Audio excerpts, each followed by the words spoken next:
I'm such a big fan of trying to find on the sliding scale of, in a culture of hyper instrumentalism, hyper agency, and then on the other side, a kind of aggressive passivity, no one can do anything. Like, I love this little space of limited agency, like not if anything is possible, but what is possible today, what opens up.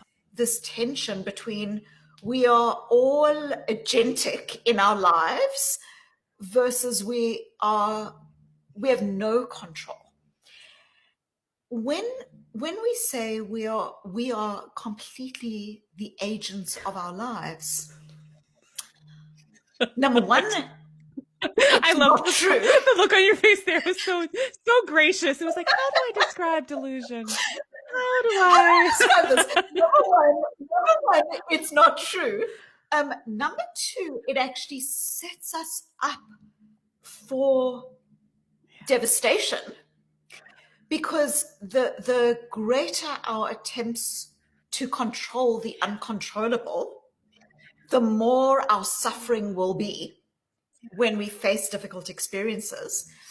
And number three, I think that a lot of the language around we are all encompassing agents of our lives, what it does is it abrogates the recognition that things like social policies can and do impact people's well-being, their circumstance, and so on. And I remember many years ago, I edited a handbook called the Oxford Handbook of Happiness. For anyone who thinks that I'm anti-happiness, I'm not. I edited a 90-chapter handbook on happiness. But one of the most remarkable chapters in that handbook was a chapter that really spoke about how where you live impacts in real ways on your well-being based on your level of commute.